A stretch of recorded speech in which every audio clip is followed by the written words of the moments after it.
I'm Sarah Gore, and this is Open House. We have a great show this week with a look inside some truly creative homes. We are in Tribeca to visit the home of the late Nobel Prize-winning author Toni Morrison. And we're atop one of New York City's most recognizable towers, the one that has come to be known as the Jenga Building. Author and artist Christina Lonsdale gets radiant in her Harlem home. Plus, singer and performer Mod's son shows off his own Los Angeles home. But before all that, we join Carson Kressley for a tour of what is definitely one of the city's most unique apartments. Hold on. Let me pick my jaw up off the floor.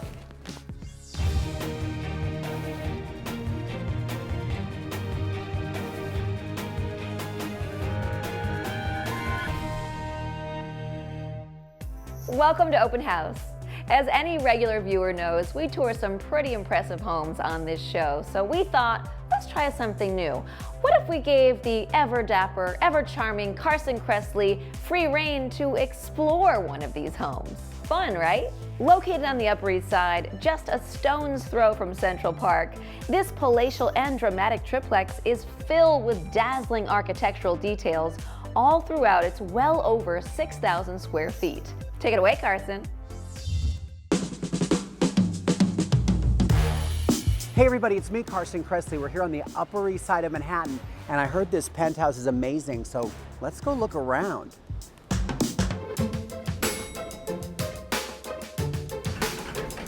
Ooh, foyer, you stay. Oh my goodness, look at this, it's ribbed for my pleasure.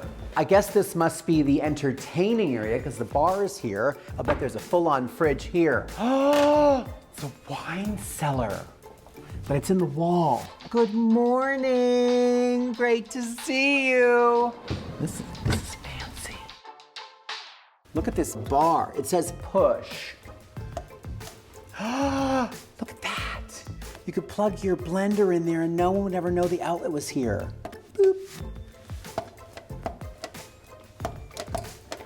I think I broke that. Look at this, it's onyx for miles. And then you just come over here and you would lounge. Very modern furnishings, French doors that wrap around. Oh, I feel like a realtor today. And then over here, the conversation area, there is a fireplace that's a window. And then you can see outside. Hello. I just saw a squirrel, you guys. He's so warm. He's roasting his nuts by the fire. So am I. Well, hello, New York! You get a view. You get a view. Everyone gets a view. Hello, don't mind me. I don't live here. More marble. We've got a slate floor. This is interesting.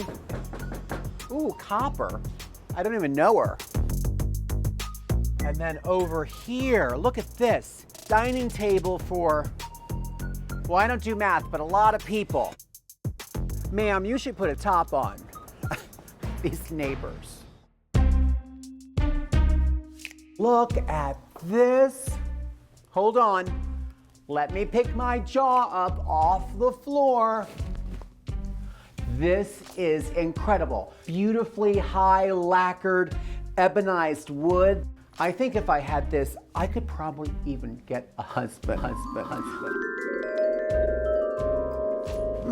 Where is, oh, Sergio?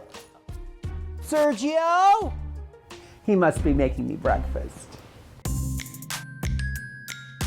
And then this, of course, is the office, more glamorous wood paneling, beautiful fireplace, also wrapped in the same stone. You know, you could just, lounge in here when you take your important meetings, as moguls do. Yeah, no, Al and I built this company.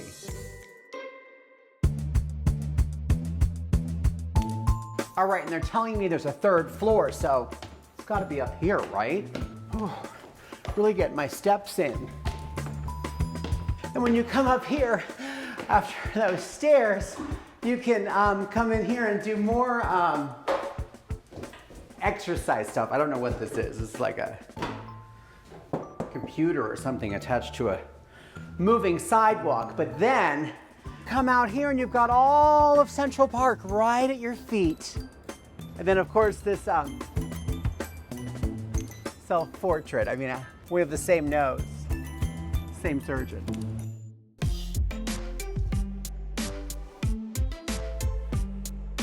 Well, that was fun and a workout, so thanks for joining me. I've got to keep moving along. All right. Hey guys, come on over and see my new place, but make it snappy. I only have it for 11 minutes. All right, I'll see you soon. Thanks for the tour, Carson. I couldn't have done it better myself. Coming up in just a few, we're with Mod's son for a look inside his creative refuge.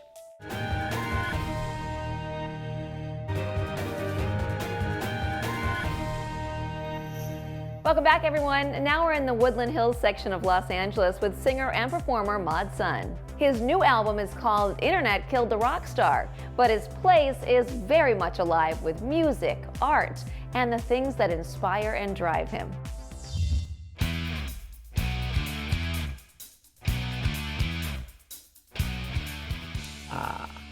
Hello, my name is Mod's son. I'm gonna bring you into my house. It won't be the biggest house that you've been to, but it'll certainly be the strangest.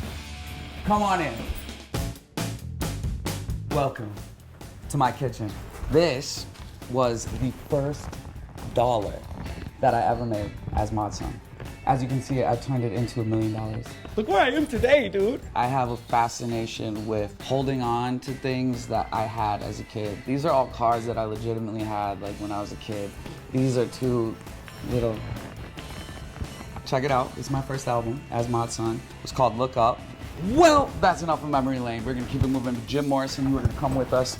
Let's take another trip.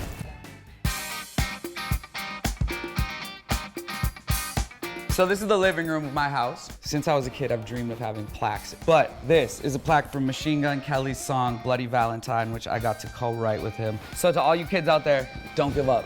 Over here is my bike that I've brought with me everywhere. And when I decided to go and make solo music, I got on my bike every single day and I wrote my whole first album riding this bike. Anytime someone comes over to my house, they're like, you still have your Christmas tree up? Bro, I've never taken it down. My Christmas tree will forever be up. I will always be slipping little presents under there. It doesn't have to be Christmas.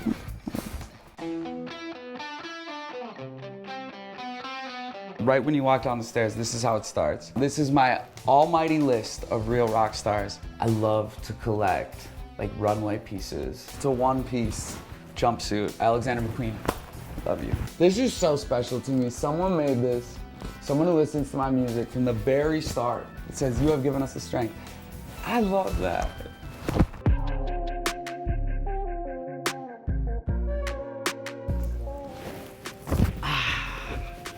This is my art all around me, dude. This is my favorite painting I've ever done. I consider it a masterpiece. I have a complete fascination with typewriters. This is actually my very first typewriter. It's called My Dear Pink. I actually wrote a whole book about this typewriter. I have a clothing company with my friend Machine Gun Kelly dropping very soon. These are all designs for it. Speaking of clothes, let's go to my closet.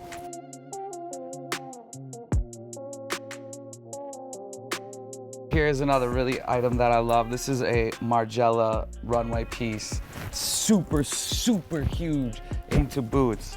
These are one of my favorite pairs, Rick Owens boots. As much as I love all my clothes, I'm gonna take you to my favorite spot in the house, which is my studio. Come on.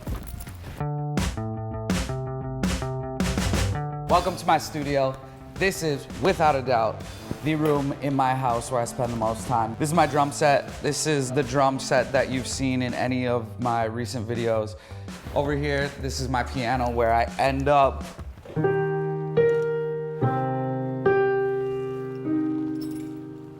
Okay, enough of that, come on. This is where I have recorded so much of my music. You see the mic right here, but really I'm gonna show you my actual vocal booth, all right?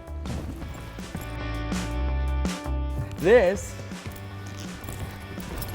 is where I've recorded and written many, many songs. It's way up here in my little treehouse.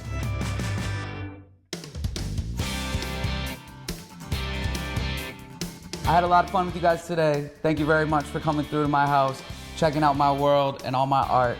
I really appreciate it. I love you. Love you.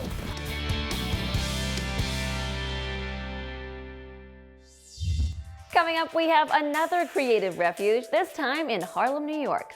We'll be right back.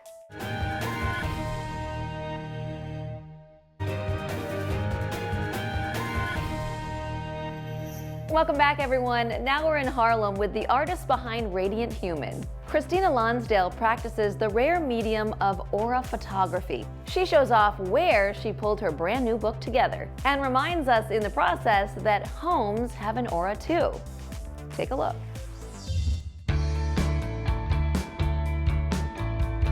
Hi, my name's Christina Lonsdale, and I am the author and artist behind Radiant Human, and this is my home. My partner Tito and I have been living in Harlem for the last 2 years with our baby girl.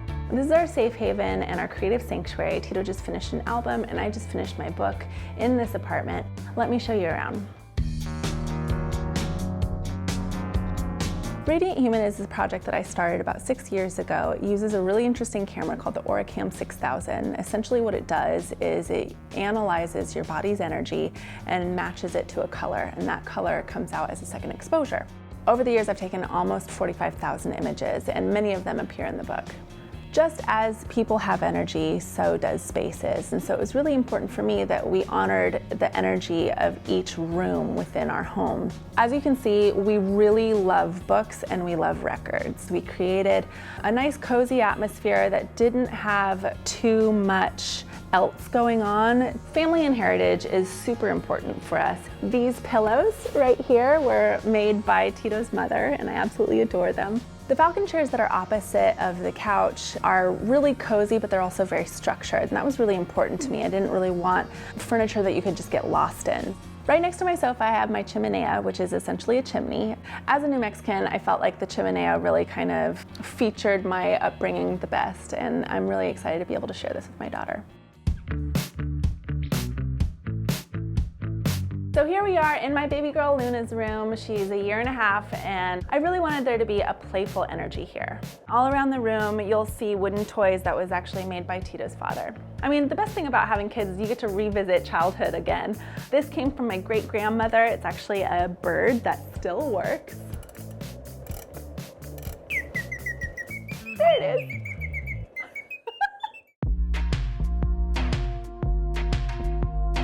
So this room is really about peace, tranquility, and calm energy, which as any mother of a toddler knows that is an essential way to survive. Flanking the window, we installed sound bowls to further enhance our sense of tranquility. It's great to use these to kind of like correct your energy to get more aligned with what you really want to bring into your life. It's like everything, all the noise, all the grime, all the stress of the day just melts away. And then you're just ready for bed. So here we're at my roof, and this has been such a nice place to go to after a long, busy day in New York City. This is my dome. This is my portable photography studio that I shoot out of. All of the aura photos that appear in my book were taken in here.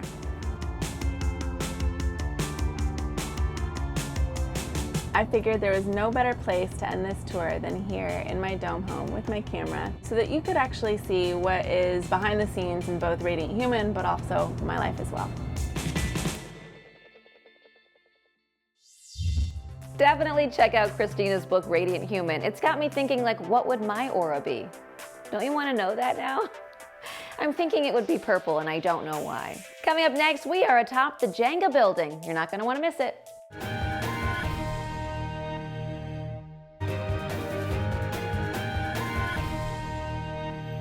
Welcome back, everyone.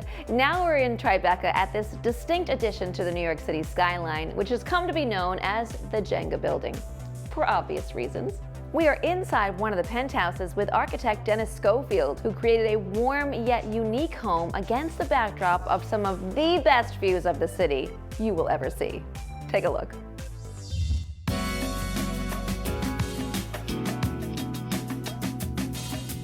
Hello, my name is Dennis Schofield. I'm an architect with the firm Boland Swinski Jackson. Thank you for joining us here at the 56 Leonard building, otherwise known as the Jenga Tower. This building is really well known throughout New York City, and so it's a real honor for us to come into this space and see what we can do to integrate our unique blend of style and design. We did this project with friends and clients. A few years back, they moved to New York City and fell in love with the building. and approached us to kind of help them do some mild insertions or renovations within the space. You come into this living, dining, kitchen area. The space is defined by these floor-to-ceiling window walls that look out towards the river, and these massive concrete columns come through the space. You know, what we're trying to do is find a way to harness and manipulate that light, and the fireplace does that by picking up that light, and as it bends around these half-round oak pieces, the light plays off this differently throughout the course of the day.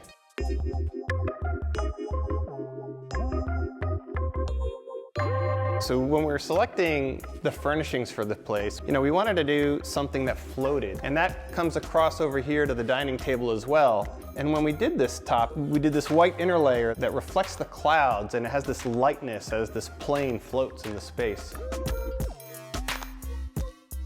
We've reprised this oak and bronze fluted assembly here at the kitchen island. And we're also taking some lessons from the fireplace where we peel the oak away, so we just reveal the bronze, the more durable surface in these high contact areas.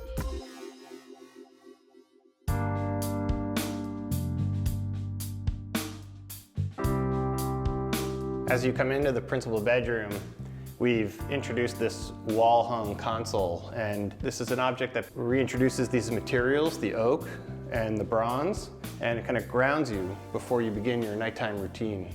So we also had the opportunity to design these custom beds and nightstands. Here it's just setting the view and providing this access, this wonderful view uptown.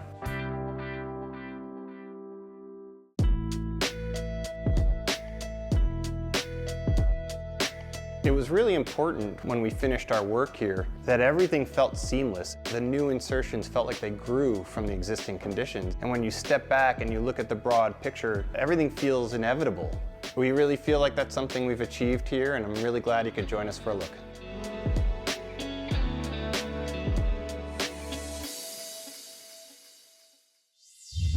There's so much more ahead on Open House, including the late Toni Morrison's perfectly preserved Tribeca Loft. We'll be right back.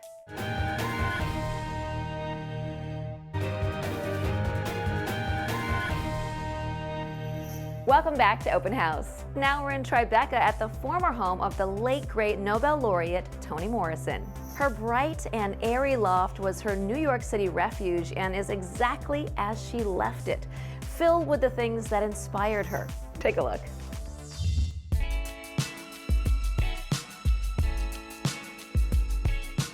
Welcome, I'm Amanda Brainerd with Brown Harris Stevens, and today we're going to see 66 Leonard, apartment 10A, which is the loft of the late and great Toni Morrison. Representing the sale of this loft has personal meaning for me because I'm also a novelist, and being here makes me feel like maybe some of Toni Morrison's brilliance will rub off on me.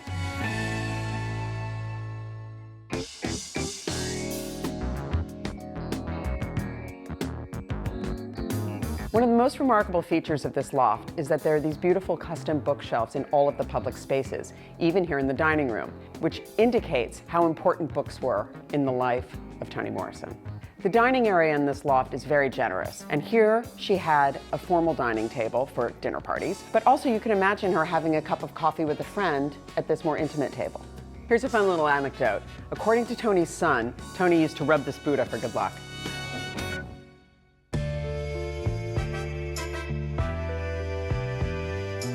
Another remarkable thing about this apartment is every part of it is designed to be cozy and comfortable, including this beautiful living room where I'm sitting in front of this cozy gas fireplace. The living room has a wall of north-facing windows, which provides all-day consistent ambient light and beautiful open views over the New York City skyline. And also the apartment has artifacts that are from Toni's travels, and these drawings above the fireplace were done by Toni Morrison's son Slade. Sitting on this sofa, I imagine Toni Morrison in quiet conversation with friends.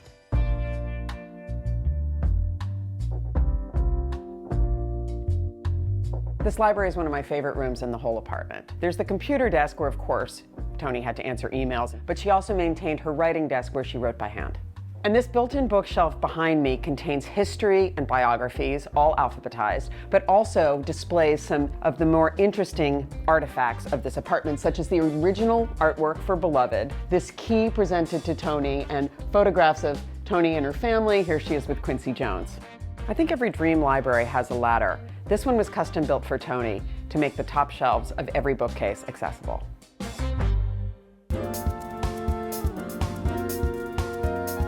Not only is this loft a fabulous apartment in and of itself, it's also a major piece of literary history. I'm so glad I could show it to you.